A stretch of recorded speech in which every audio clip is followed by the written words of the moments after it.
반갑습니다. 오렌지입니다. 설명이 필요 없는 명작이죠. 해밍웨이의 노인과 바다를 준비했습니다. 제가 학창시절 아마 중학교 때쯤으로 기억을 하는데 이 글을 읽고는 대체 이게 왜 명작이지 했던 기억이 납니다. 조금 부끄럽지만요.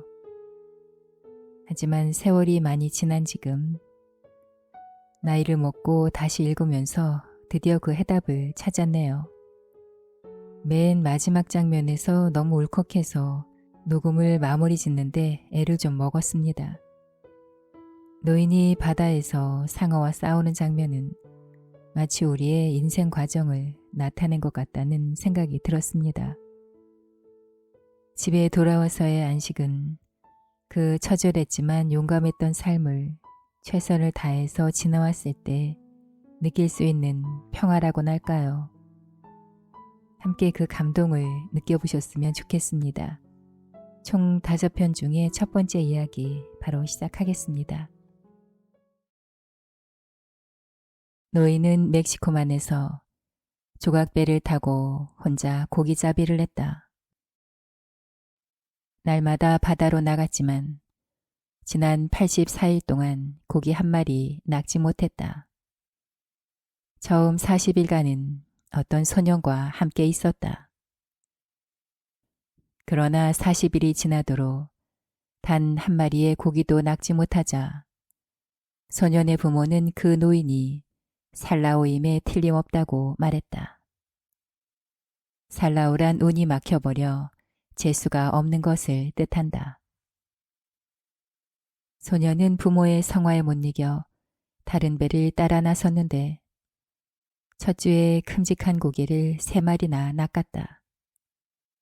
그러나 소년은 노인이 날마다 빈배로 돌아오는 것을 보면 마음이 편치 않아서 바닷가에 나가 노인을 기다리다가 낚싯줄이며 갈고리, 작살과 돛대에 감긴 돛을 거들어 날라주었다.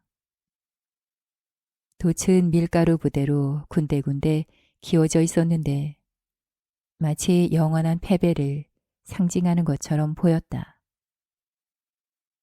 노인은 여위고 앙상한 데다 목덜미에 주름살이 깊게 패여 있었다.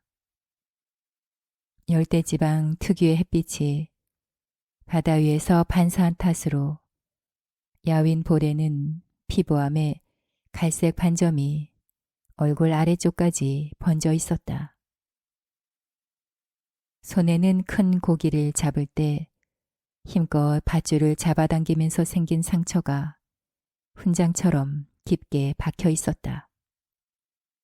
오랜 세월에 걸쳐 생겨난 상처들이었다.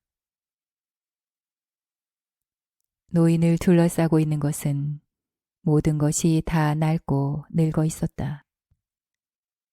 그러나 그의 눈빛만은 바다처럼 푸르고 활기에 넘쳐 있었으며 패배를 알지 못했다. 조각배를 끌어올려 놓은 뒤 두 사람은 두구로 함께 올라가고 있었다. 산티아고 할아버지, 소년이 노인에게 말했다. 실은 할아버지하고 다시 배를 탔으면 해요. 그동안 돈을 좀 벌었으니까요. 노인은 전부터 소년에게 고기잡이를 가르쳐 왔었고 소년은 노인을 무척 좋아했다. 아니다. 노인이 고개를 저으며 말했다. 넌 이제 재수 좋은 배를 탔으니 그냥 거기에 남아 있어. 하지만 할아버진 84일 동안 한 마리도 못 잡았는데 우린 매일같이 3주 동안 큰 놈을 많이 잡았다는 걸 생각해 보세요. 그래, 알고 있어. 네가 날 믿지 못해서 떠난 게 아니라는 걸 알고 있으니 괜찮아. 아버지 때문에 떠났던 거예요. 전 아직 어리니까 아버지 말을 들어야 했고요.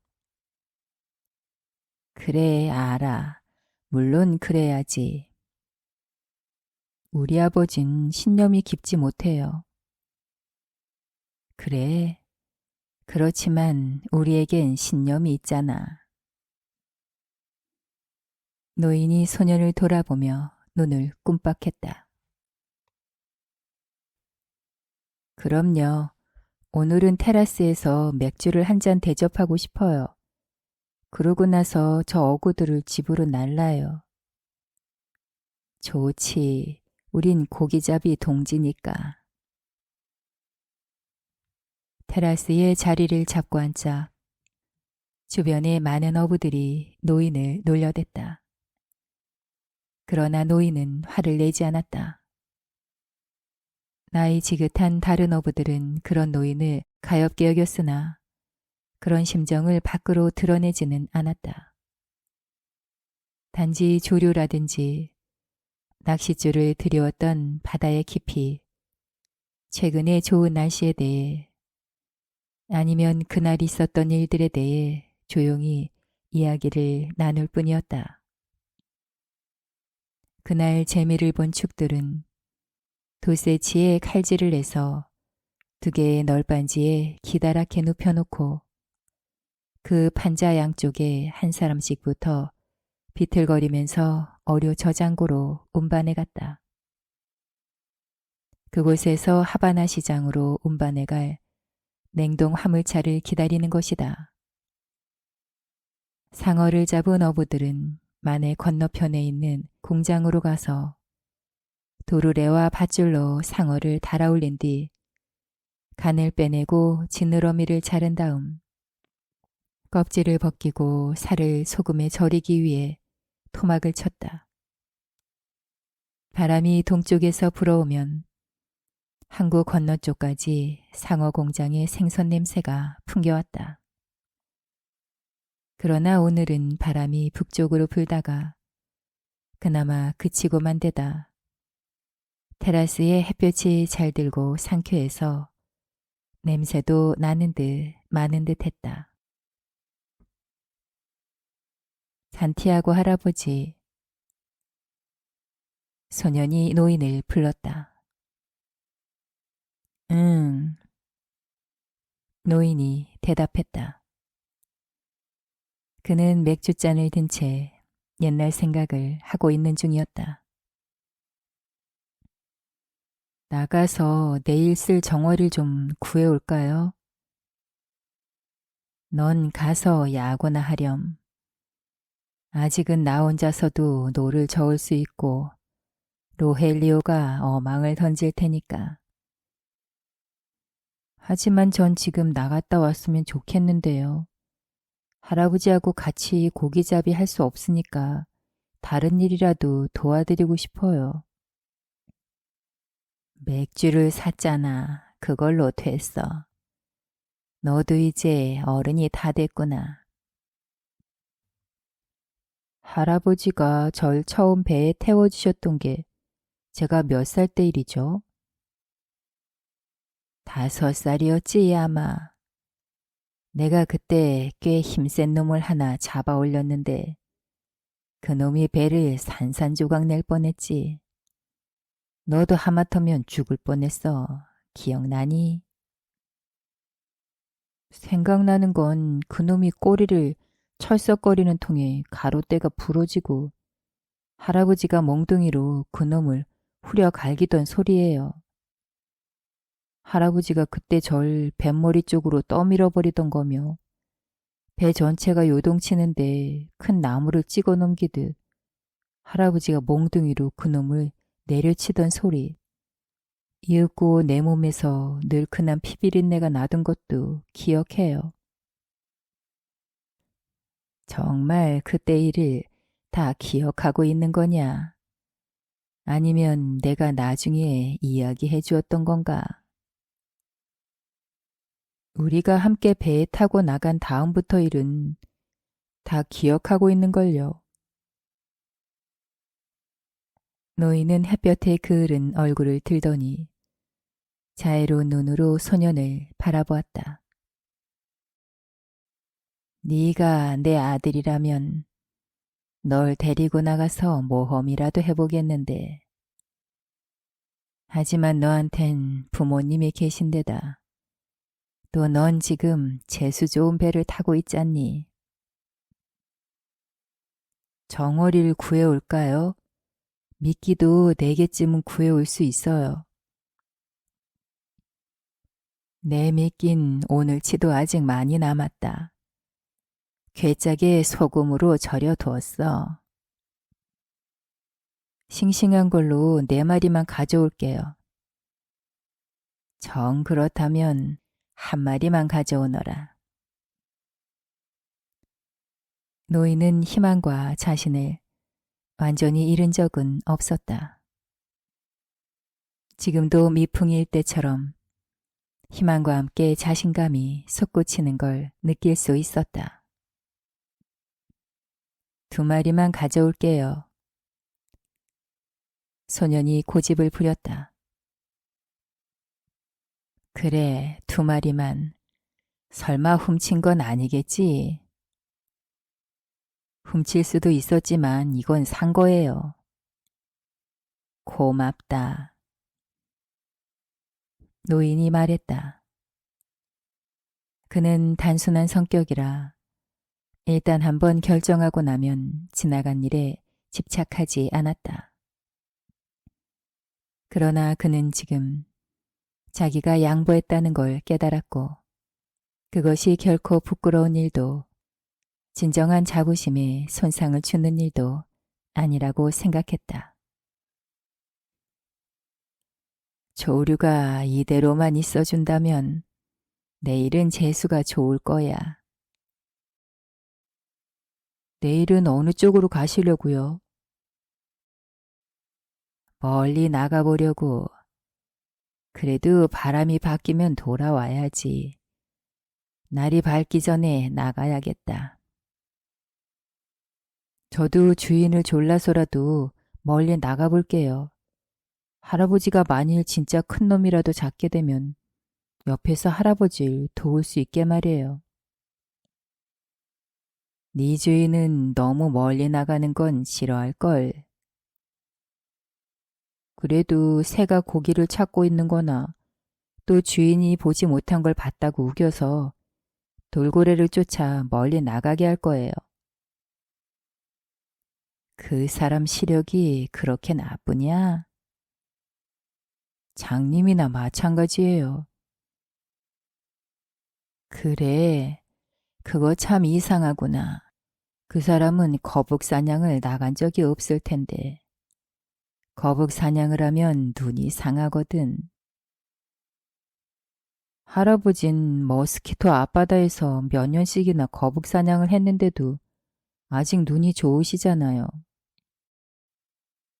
나야 원래 좀 특이한 늙은이니까. 하지만 정말 큰 고기가 잡히면 이겨낼 수 있겠어요? 그럴 거야. 요령이 있으니까. 이제 그만 집으로 돌아가요. 그래야 정어리를 잡으러 가죠.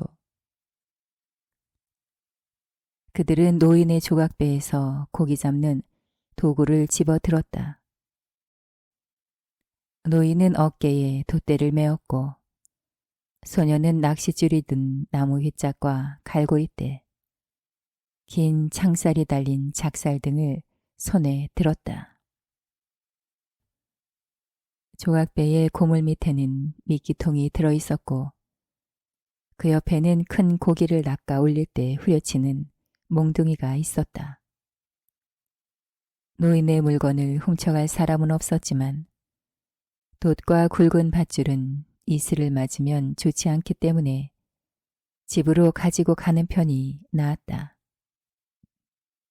노인은 누군가가 자신의 물건을 훔쳐가지는 않을 거라고 믿고 있었지만 갈고리대나 작사를 배에 놔둠으로써 쓸데없이 다른 사람의 마음을 어지럽힐 필요는 없다고 생각했다. 2 사람은 나란히 노인의 오두막집으로 가서 열려있는 문 안으로 들어갔다. 돛을 감은 돛대를 노인은 벽에 세워놓았고 소년이 나무 상자나 다른 고기잡이, 도구들을 그 위에 놓았다. 돛대는 오두막에 단칸방만큼이나 길었다. 그 오두막집은 구아노라는 종려나무 싹에 딱딱한 껍질로 지은 집이었다. 안에는 침대와 테이블, 의자, 그리고 진흙으로 된 흙바닥 한 구석에 불을 피워 음식을 끓이는 부뚜막이 있었다. 질긴 구아노 잎을 여러 장 겹쳐놓은 갈색 벽에는 예수의 성심상과 코브레의 성모 마리아의 채색 그림이 걸려 있었다. 죽은 아내의 유품이었다. 한때는 그 벽에 아내의 사진을 걸어 놓았지만 사진을 볼 때마다 쓸쓸해져서 떼어 놓았다. 지금은 방 한 구석에 선반 위 세탁해둔 셔츠 밑에 그 사진이 놓여 있었다. 뭐 좀 드실 게 있나요? 현미 쌀밥 한 그릇과 생선이 있지. 너도 좀 먹을래?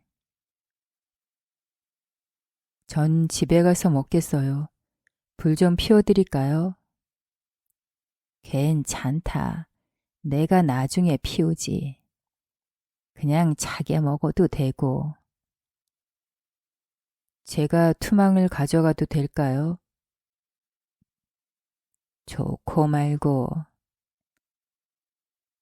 노인에게는 투망이 없었다. 소녀는 노인이 그것을 언제 팔아버렸는지 기억하고 있었다. 그러나 그들은 거짓으로 지어낸 대화를 날마다 주거니 받거니 했다. 현미밥도 생선도 없다는 걸 소녀는 알고 있었다. 85은 재수가 좋은 숫자야. 4장을 빼고도 1000파운드 넘게 무게가 나가는 큰 놈을 내가 잡아오는 걸 봤으면 좋겠지. 전 투망으로 정월이나 잡으러 가겠어요. 할아버진 문가 쪽 양지에 앉아 계시겠어요? 그래. 어제 신문이 하나 있으니까 야구 기사나 읽어야겠다. 소녀는 어제 신문이 있다는 것도 거짓으로 꾸며낸 얘긴지 아닌지 통할 수가 없었다. 그러나 노인은 침대 아래서 정말로 신문을 꺼내오는 것이었다. 보데가에서 페리코가 이 신문을 주더구나. 정어리를 잡으면 바로 돌아올게요. 할아버지가 드실 거 하고 제가 쓸 것을 같이 얼음에 채워놓은 다음 아침에 나눠 가져요. 제가 돌아오거든 야구 얘기 좀 들려주시고요. 양키즈 팀이 질 리가 없지. 그래도 클리블랜드의 인디언즈 팀이 걱정되는데요. 양키즈 팀을 믿어라. 위대한 디마지오를 생각하란 말이다. 하지만 디트로이트의 타이거즈 팀과 클리블랜드의 인디언즈 팀 모두 만만치가 않아요. 그러다가는 신시내티의 레스 팀이나 시카고의 화이트삭스 팀까지 겁내겠는걸. 그렇지. 그 수가 85로 된 복권을 한 장 사는 게 어떻겠니? 내일이 꼭 85일째 되는 날이거든. 87일째에 최고 기록을 내셨으니 87이 어떨까요? 그래, 한 장만. 그런데 돈은 누구한테서 꾸지? $2 50센트쯤은 언제든지 빌릴 수 있어요. 나도 마음만 먹으면 빌릴 수 있지만 그러지 않으려는 거지. 왜냐하면 처음엔 빌리는 거지만 다음엔 구걸하게 되니까. 할아버지, 우선 몸을 따뜻하게 하고 계세요. 지금은 9월이란 걸 생각하셔야 해요. 9월은 큰 고기가 오는 때지. 5월은 누구든지 고기잡이를 할 수 있는 달이지만. 그럼 전 정오일 구하러 가겠어요. 한참 후 소년이 돌아왔을 때 노인은 의자에 앉은 채로 잠들어 있었다. 이미 해가 진 후였다. 소년은 침대에 있던 낡은 군용 담요를 벗겨와 노인의 어깨에 둘러주었다. 늙었지만 두 어깨에 아직도 억센 힘이 넘쳐 있었다. 목덜미의 선도 팽팽해서 잠들어 머리를 숙이고 있어도 주름살이 거의 보이지 않았다. 노인이 입고 있는 셔츠는 그의 도처럼 여러 번 기운 것이었고 그나마 햇빛에 발해 있었다. 머리는 백발이었으며 눈을 감은 얼굴엔 생기가 없었다. 무릎 위의 신문은 그의 팔목에 눌린 채 저녁의 미풍에 펄럭이고 있었다. 노인은 맨발이었다. 소년이 노인을 그대로 두고 갔다가 다시 돌아왔을 때도 노인은 여전히 잠들어 있었다. 할아버지, 이제 그만 일어나세요. 노인이 먼 곳에서 돌아오는 듯한 표정으로 눈을 떴다. 그는 곧 미소를 지었다. 그게 뭐지? 저녁밥이에요. 하지만 난 그리 배가 고프진 않다. 그래도 드세요. 밥을 먹지 않으면 고기도 못 잡아요. 안 먹고도 전엔 잡았었는데. 노인은 신문을 접으면서 일어났다. 담요를 개기 시작했다. 담요는 그냥 두르고 계세요. 제가 곁에 있는 한 밥을 드시지 않곤 고기잡이도 못하시게 할 거예요. 그럼 부디 오래 살면서 네 몸이나 잘 돌보렴. 노인이 웃으며 말했다. 까만 콩밥하고 바나나 튀긴 거, 그리고 스튜 조금이에요. 소녀는 테라스에서 이중으로 된 양은 그릇에 음식들을 담아왔던 것이다. 그러더니 주머니에서 종이로 싼 나이프와 포크, 스푼 등을 꺼냈다. 이걸 누가 주던? 마틴이요. 테라스 주인 말이에요. 그 사람에게 고맙다고 말해야겠구나. 제가 벌써 했어요. 할아버지까지 그러실 필요 없어요. 이번에 큰 고기를 잡으면 그 사람에게 뱃살이라도 주어야겠다. 이것 말고도 전에 음식을 주곤 했었니? 네, 그래요. 그렇다면 뱃살보다 더 좋은 걸 줘야겠다. 그 사람 우리한테 퍽 친절하구나. 맥주도 2개나 줬어요. 난 깡통 맥주가 제일 좋아. 하지만 오늘 건 병맥주예요. 해튜 맥주죠. 병은 돌려줄 거예요. 고맙다. 그럼 먹어볼까? 아까부터 잡수시라고 했잖아요. 할아버지가 드시기 전까지 뚜껑을 열지 않으려고 했어요. 소년이 다정한 말투로 노인에게 말했다. 그럼 이제 먹자. 난 그저 손 씻을 시간이 필요했던 것뿐이야. 손을 어디서 씻으셨다는 거지? 소녀는 고개를 갸우뚱거렸다. 마을의 수도는 큰 거리를 둘씩이나 거쳐 내려가야 했다. 맞아. 왜 그 생각을 못했을까? 할아버지를 위해 물을 길어왔어야 하는 건데. 비누랑 깨끗한 타올도 가져오고. 난 어째 이렇게 생각이 모자랄까? 다음엔 겨울에 입을 셔츠랑 재킷, 신발과 담요도 더 갖다 드려야겠다. 소녀는 계속 이런 생각을 하고 있었다. 스튜가 아주 맛있구나. 노인이 말했다. 야구 얘기나 해주세요.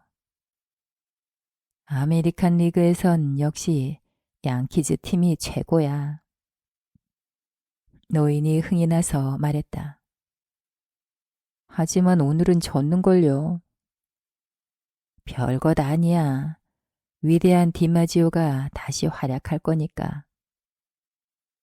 그 팀엔 다른 선수들도 있잖아요. 물론 그렇지만 디마지오가 나타나면 달라지지. 브루클린과 필라델피아 사이의 시합이라면 난 당연히 브루클린 편을 들겠어. 그러나 딕 시슬러가 옛날 야구장에서 멋지게 직구를 던지던 일들이 생각이 나는군. 그런 멋진 강타는 없었어요. 제가 본 것 중에서 제일 멀리 쳐낸 걸 거예요. 그가 테라스에 왔을 때의 일을 기억하니? 난 그 선수를 고기잡이에 데리고 가고 싶었지만 너무 소심해서 말도 못 꺼냈지. 그래 널 보고 말해보라고 했던 건데 너도 차마 말을 못했지. 그땐 참 바보 같았어요. 만약 말을 걸었더라면 우리하고 함께 갔을지도 모르는 일인데.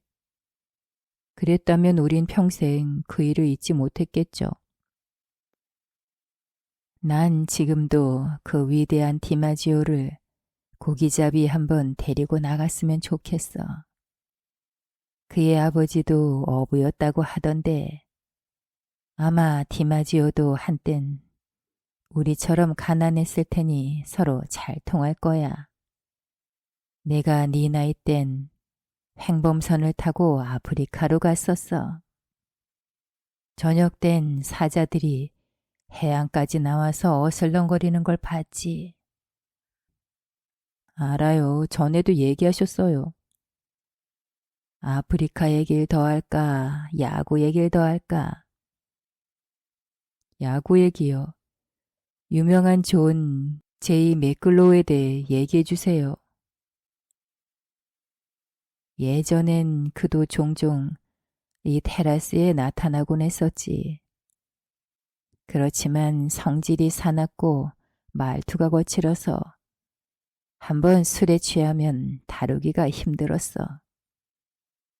그는 야구 이외에도 경마에 관심이 많았어. 늘 호주머니 속에 말 일람표가 들어있었고 전화를 할 때조차 말 이름을 댔단다. 훌륭한 매니저였어요. 우리 아버진 그가 최고래요. 그가 주로 여기에 나타났었으니까 그렇지. 만일 듀로처가 매년 잊지 않고 이곳에 나타났었더라면 네 아버진 듀로처가 제일 훌륭한 매니저라고 말했을 게다. 노인이 웃으며 말했다. 그럼 진짜 누가 제일 훌륭한 매니저예요? 류크예요? 아니면 마이클 곤잘레스예요? 둘 다 비슷비슷하겠지. 그래도 가장 훌륭한 어부는 바로 할아버지예요. 아니야, 나보다 더 훌륭한 어부들이 많은걸. 천만에요. 괜찮은 어부나 훌륭한 어부들도 덜어 있겠죠. 그래도 할아버지가 최고인 건 사실이에요. 고맙다. 네 말을 들으니 무척 기쁘구나. 하지만 너무 큰 고기가 나타나서 내가 당해내지 못하면 네 칭찬이 부끄러워지겠는걸. 할아버지가 말씀하신 대로 아직 기운이 세다면 그런 걱정하실 필요는 없을 거예요. 내가 그렇게 튼튼하지 않을지도 몰라. 그래도 난 여러 가지 요령을 알고 있고 각오도 단단히 되어 있어. 아침에 새로운 힘이 솟아날 수 있게 이제 잠자리에 드세요.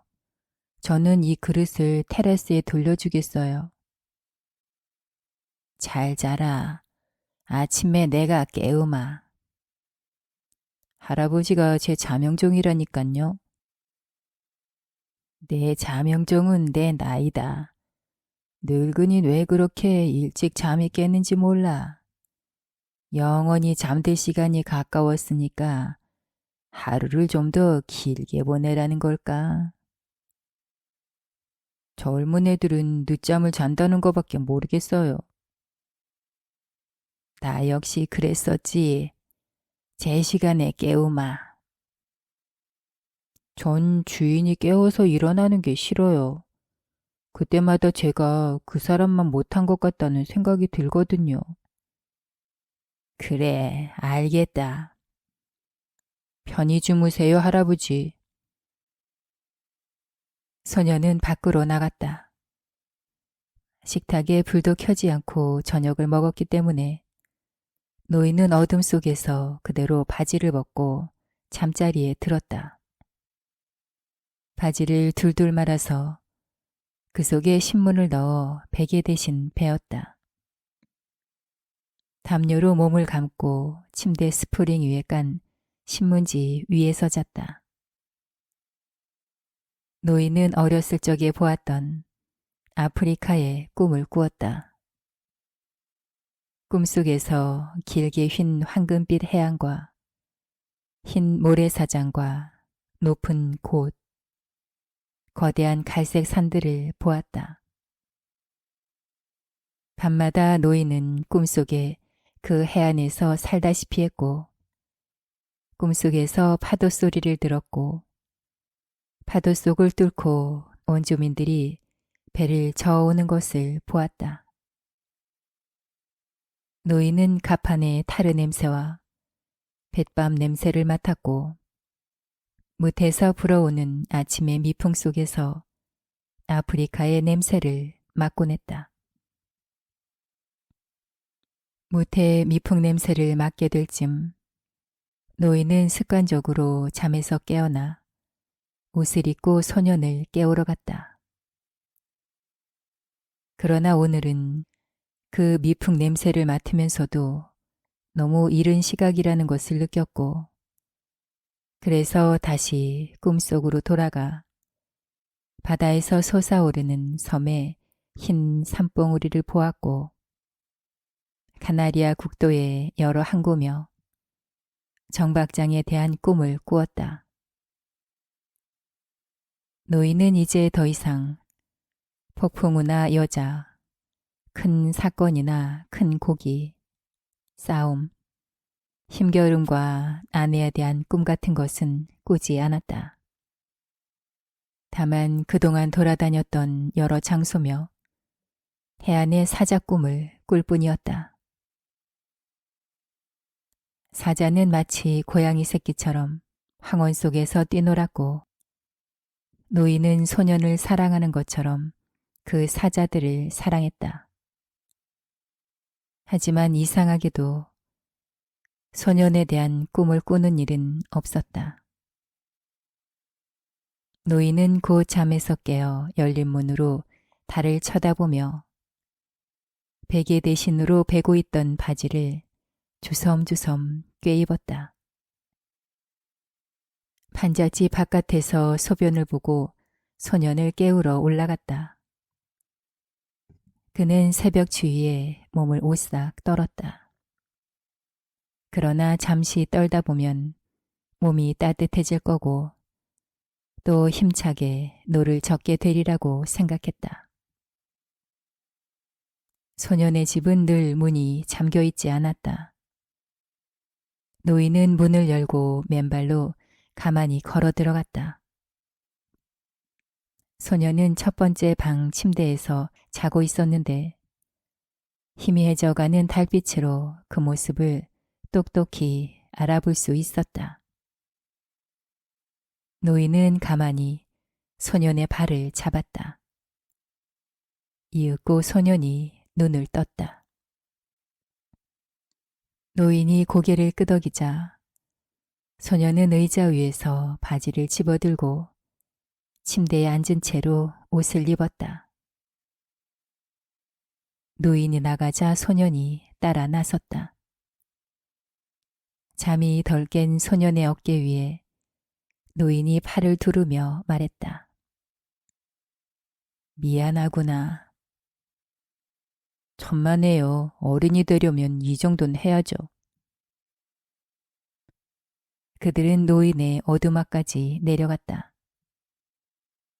아직 어둠이 가시지 않은 길가에서 맨발의 어부들이 자기 배에 돛대를 나르느라 부산이 움직이고 있었다. 노인의 판잣집에 이르자 소년도 바빠졌다. 소년은 광주리에 담긴 낚싯줄 고리와 갈고리대와 작사를 들었고 노인은 돛대를 어깨에 메고 배로 날랐다. 커피 드시겠어요?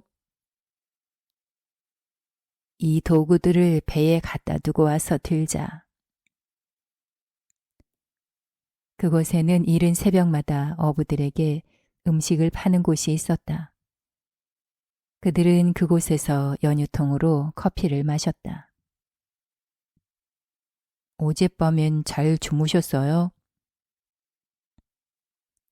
소녀는 말끔하게 잠에서 깬 것은 아니지만 점차 졸음이 가시는 중이었다. 잘 잤다. 마놀린. 어쩐지 오늘은 자신이 생기는데. 저도 그래요. 정어리하고 할아버지가 쓸 싱싱한 미끼를 가져올게요. 우리 주인은 고기잡이 도구를 직접 가지고 오거든요. 남이 자기 도구 나르는 걸 싫어해요. 하지만 우린 달라. 난 네가 5살 때부터 도구를 나르게 했지 않니? 알아요. 곧 돌아올게요. 커피나 한 잔 더 드세요. 여긴 외상이 되니까요.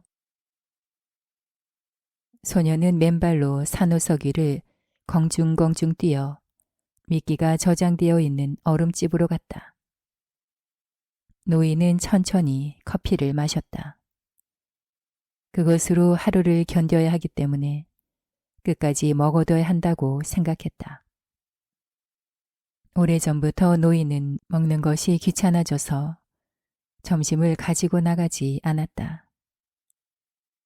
뱃머리에 물 한 병을 챙겨두었는데 그것만 있으면 온종일 견딜 수 있었다. 그때 소년이 신문에 싼 정어리와 미끼 2개를 가지고 돌아왔다. 그들은 미끼를 들고 자갈이 섞인 모래를 밟으면서 배가 있는 곳까지 내려간 다음 배를 들어 물에 띄었다. 할아버지, 행운을 빌어요.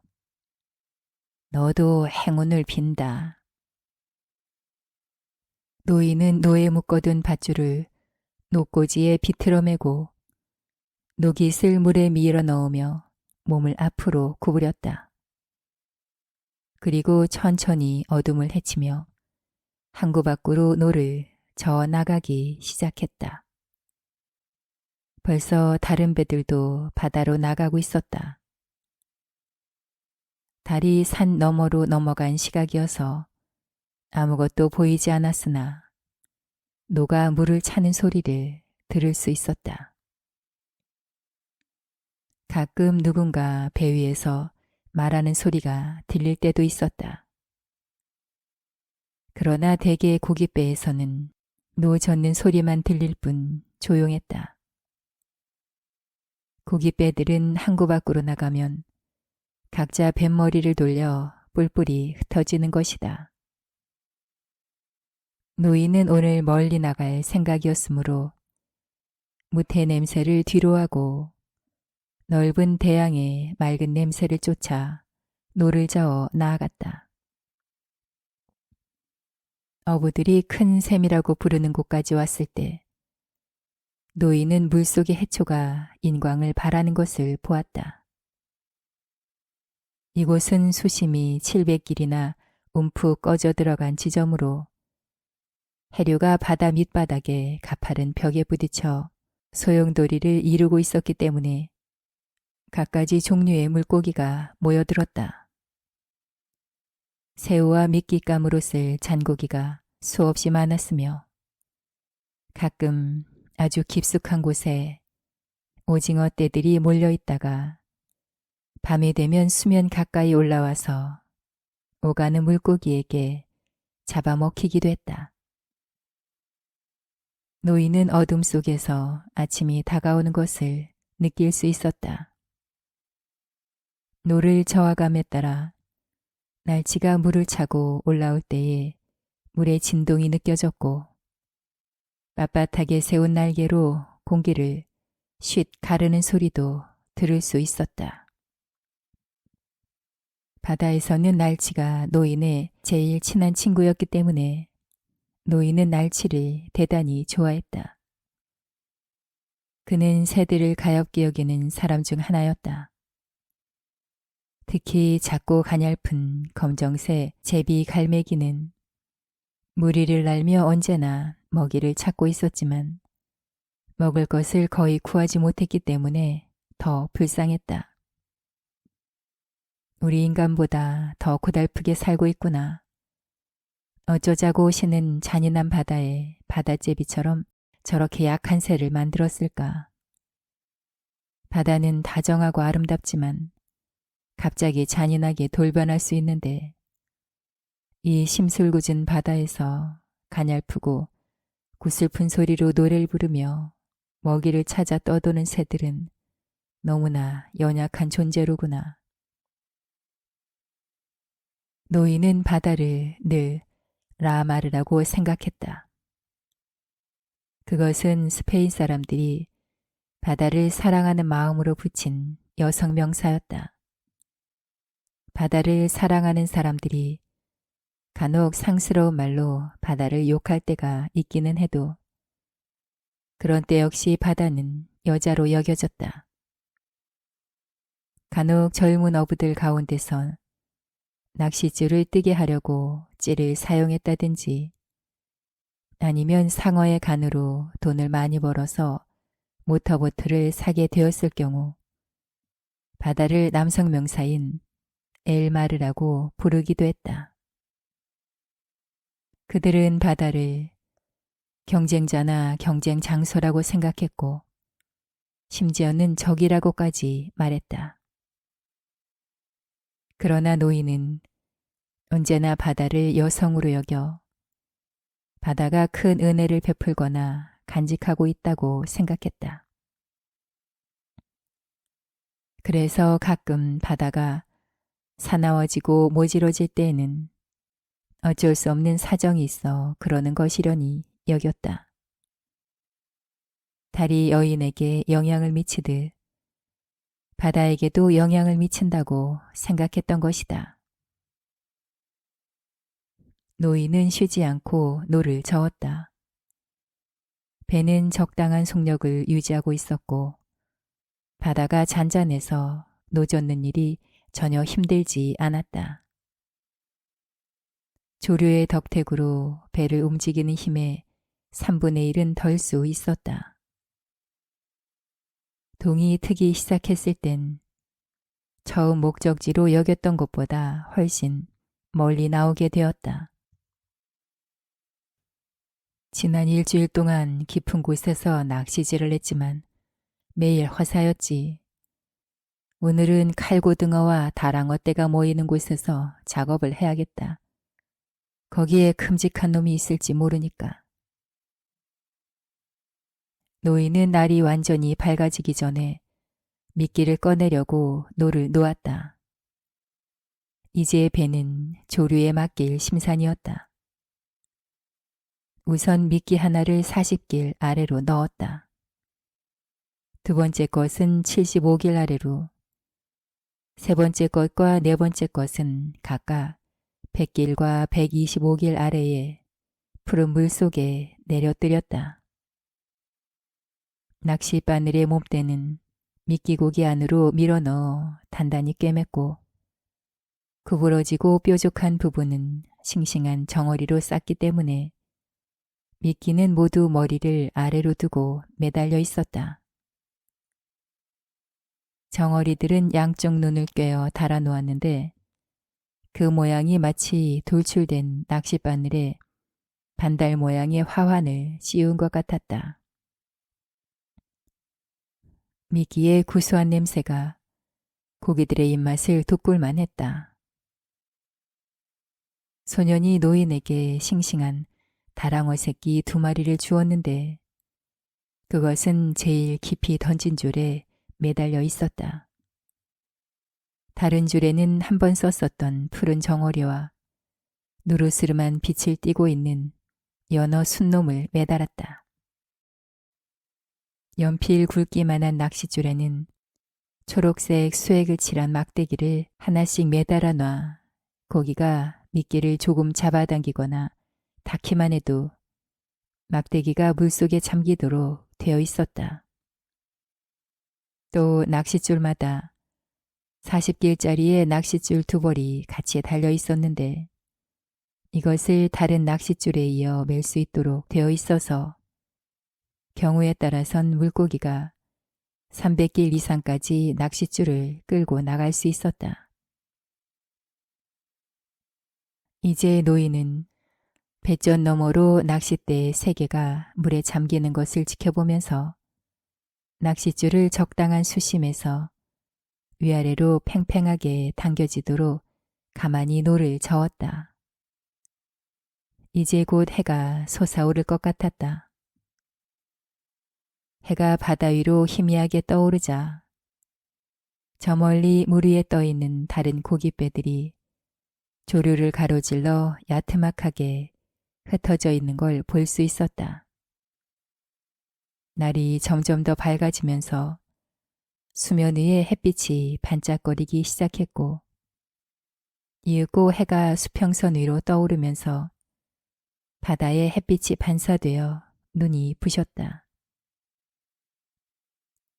노인은 바다를 내려다보다가 어두운 물속 깊이 곱게 내리뻗은 낚싯줄을 보았다. 그는 낚싯줄을 휘어지지 않게 바로 잡는 일에 누구보다도 능숙했다. 그래야 근처를 오가는 고기가 바로 미끼를 물 수 있도록 원하는 곳에 정확히 미끼를 놓을 수 있었다. 다른 어부들은 종종 조류에 낚싯줄을 담가놓기 때문에 100길 되는 곳에 낚시를 들여온다는 것이 실제로는 60길 수심에 떠 있기도 했다. 그러나 난 항상 정확하지. 노인은 혼자 생각했다. 단지 난 운이 없을 뿐이야. 하지만 누가 알아. 오늘은 운이 좋은 날일지. 하루하루가 새로운 날이니까 말이야. 재수가 있으면 더욱 좋겠지만 먼저 빈틈이 없어야 해. 그럼 운이 따를 때도 놓치지 않게 되지. 해가 뜬 후 2시간이 지나자 이제 동쪽을 바라보아도 그다지 눈이 부시지 않았다. 이제 시야에 들어오는 배는 3척밖에 없었고 그나마 그 배들도 먼 해안 쪽에서 납작하게 보였다. 노인은 다시 생각했다. 난 아마 평생 동안 바라보아온 아침 햇빛 때문에 눈이 상했을 거야. 하지만 그래도 아직은 괜찮아. 저녁 땐 해를 똑바로 쳐다보아도 눈앞이 캄캄해지진 않으니까. 사실 햇빛은 저녁이 더 강한데도 눈을 고통스럽게 하는 건 아침에란 말이야. 그때였다. 노인은 구남새 한 마리가 길고 검은 날개를 편 채 그의 머리 위 하늘을 빙빙 돌고 있는 것을 보았다. 새는 날개를 뒤로 젖힌 비스듬한 자세로 급 강하했다가는 다시 하늘로 날아올랐다. 뭘 본게로구나. 그냥 먹이만 찾고 있는 게 아니야. 노인은 새가 맴돌고 있는 곳을 향해 천천히 노를 저어 다가갔다. 그는 절대 서두르지 않고 낚싯줄이 위아래로 팽팽하게 드리워져 있도록 유지하면서 가까이 갔다. 새를 이용하지 않고 고기잡이 할 때보다 조금 더 빠른 속도였다. 새는 더 높이 날아올라가더니 날개를 움직이지도 않은 채 그 자리에서 다시 빙빙 돌았다. 그러다가 갑자기 수면을 향해 내려왔다. 노인은 날치가 물 위로 튀어나와 필사적으로 달아나는 것을 보았다.